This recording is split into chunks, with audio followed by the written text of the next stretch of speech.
সংঘর্ষ, আগুন ও ভাঙচুরের ঘটনায় আইনি ব্যবস্থা নেওয়ার কথা জানিয়েছে সিটি ইউনিভার্সিটি কর্তৃপক্ষ।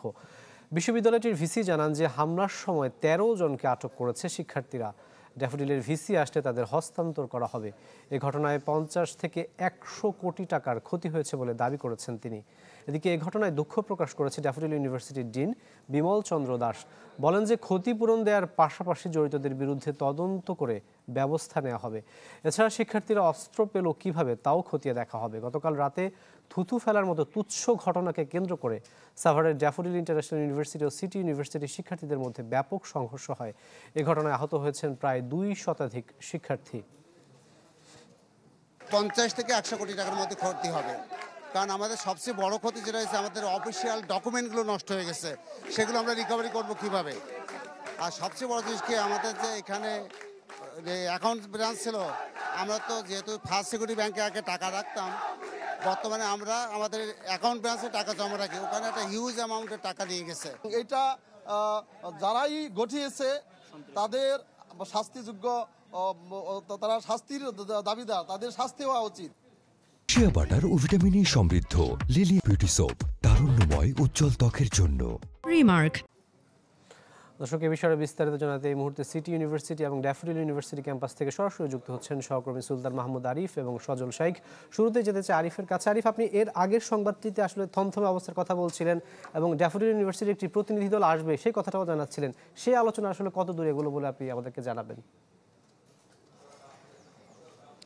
এখন পর্যন্ত আসলে বলা যায় যে এখন পর্যন্ত থমথমে পরিস্থিতি বলতে যতটুকু বোঝায় ততটুকু রয়েছে। এবং আজকে সিটি ইউনিভার্সিটি যেটি, এখানে কিন্তু শিক্ষা কার্যক্রম বন্ধ রয়েছে। কিছুক্ষণ আগেও সিটি ইউনিভার্সিটির যে ভিসি রয়েছেন তিনি কথা বলেছেন। তিনি বলছিলেন যে যদি অতি দ্রুত সমাধান না হয় তাহলে তারা যে আইনি ব্যবস্থা সেটি তারা নেবেন। এবং তারা কিছুক্ষণ আগে বললেন, তার আগে ১৩ জন বললো, এখন বললেন যে ১১ জনের মতো তাদের কাছে হেফাজতে রয়েছেন, যারা সরাসরি গতকাল রাতে হামলার সাথে জড়িত ছিল। এবং সিটি ইউনিভার্সিটির ভিসির পক্ষ থেকে বলা হয়েছে যে এরা আসলে শিক্ষার্থী কিনা সেই শনাক্ত করবেন ড্যাফোডিল ইউনিভার্সিটির যিনি ভিসি রয়েছেন তিনি, এবং তিনাকেই সিটি ইউনিভার্সিটিতে আসতে হবে, এসে তাদেরকে শনাক্ত করতে হবে যে এরা আমার শিক্ষার্থী, তারপর তাদেরকে হস্তান্তর করবেন, এমনটি কিন্তু বলেছেন। এবং দেখতে পাচ্ছেন যে এখন পর্যন্ত সিটি ইউনিভার্সিটিতে যে ধ্বংসযজ্ঞগুলো পড়ে আছে এটি যে আমার পিছনের যে গাড়িটি দেখতে পাচ্ছেন শিক্ষকদের, এবং এই পাশটিতে শিক্ষার্থীদের যে যে যানবাহন সেটি রয়েছে। এবং আমার পিছনের গাড়িগুলো আমি দেখাই, এখন পর্যন্ত যেখানে আসলে যে ধ্বংসযোগ্য পড়ে রয়েছে এমনটি বলা যায় যে বেশ কয়েকটি যে শিক্ষার্থীদের যে বাসগুলো রয়েছে সেইগুলো কিন্তু এখন পর্যন্ত পড়ে আছে। এবং প্রত্যেকটি বাস থেকেই যে ধোঁয়ার গন্ধ সেটি বের হচ্ছে এবং ধোঁয়া বের হচ্ছে। এবং শিক্ষার্থীরাও বলছেন যে যতক্ষণ পর্যন্ত না এটি আসলে সমাধান না হবে ততক্ষণ পর্যন্ত তারা এর প্রতিবাদে বিক্ষোভ বা অবস্থান সেটি তারা করবেন। এবং বর্তমানে সিটি ইউনিভার্সিটির সামনের যে সড়কটি, সেই সড়কটি এখানকার শিক্ষার্থী যারা রয়েছেন তারা ব্যারিকেড দিয়ে বন্ধ করে রেখেছেন এবং পরিস্থিতি অনেকটা নিয়ন্ত্রণেই বলা যায়, তবে থমথমে রয়েছে। রাকিব। আরিফ, আপনাকে ধন্যবাদ। এবার যেতে চাই আরেক সহকর্মী সজলের কাছে। দেখতে পাচ্ছি আপনি বিশ্ববিদ্যালয়ের গেটের সামনে দাঁড়িয়ে রয়েছেন, সেখানকার সবশেষ পরিস্থিতি জানাবেন। প্রশাসনের পক্ষ থেকে আসলে কি বলা হয়েছে?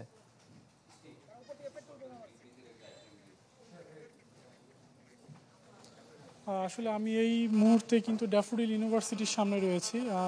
যেহেতু আজকে এখানে সকল পরীক্ষা এবং ক্লাস বন্ধ রয়েছে, তাই কিন্তু আমরা আসলে ভিতরে প্রবেশ করতে পারছি না এখানে।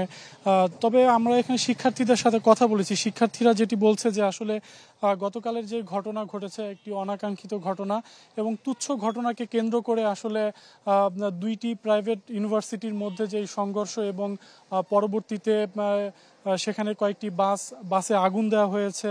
এবং এখানে ড্যাফোডিল ইউনিভার্সিটির শিক্ষার্থীদের সাথে আমি কথা বলে যে এই বিষয়টি জানতে পেরেছি যে এখানে তারা অভিযোগ করছে যে তাদের বেশ কয়েকজন শিক্ষার্থী কিন্তু গুরুতরভাবে আহত হয়েছে এবং তারা কয়েকজন আইসিইউতে রয়েছে।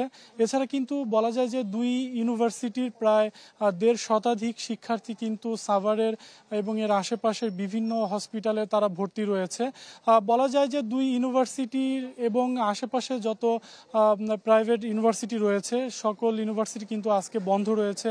এখানকার পরিস্থিতি বলা যায় তো এখনও পর্যন্ত কিন্তু থমথমে রয়েছে। শিক্ষার্থীরা কিন্তু তাদের ক্যাম্পাসের সামনে অবস্থান করছে, যেমনটি আমরা সিটি ইউনিভার্সিটিতে দেখেছি এবং ঠিক ড্যাফোডিল ইউনিভার্সিটির সামনেও একই চিত্র। এখানে কিন্তু শিক্ষার্থীরা তাদের নিজ নিজ ক্যাম্পাসেই রয়েছেন এবং তারা কিন্তু তাদের পক্ষের যেই দাবিগুলি তারা সেটি বলছেন। তারা বলছেন যে এই ঘটনার জন্য সুষ্ঠু তদন্ত হওয়া উচিত, কারণ তাদের যেই একটি ছাত্রাবাস রয়েছে সেখানে কিন্তু সিটি ইউনিভার্সিটির শিক্ষার্থীরা হামলা করেছে, এমনটি কিন্তু তারা দাবি করছেন। ব্যাচেলর প্যারাডাইস নামের যেই ছাত্রাবাসটি রয়েছে সেখানে কিন্তু তারা হামলা করছে। পরবর্তীতে আবার সজল, আপনাকে ধন্যবাদ। দর্শক, সিটি এবং ড্যাফোডিল ইউনিভার্সিটির সংঘর্ষের পরবর্তী খবর জানাতে যুক্ত হয়েছিলেন আমাদের সহকর্মীরা।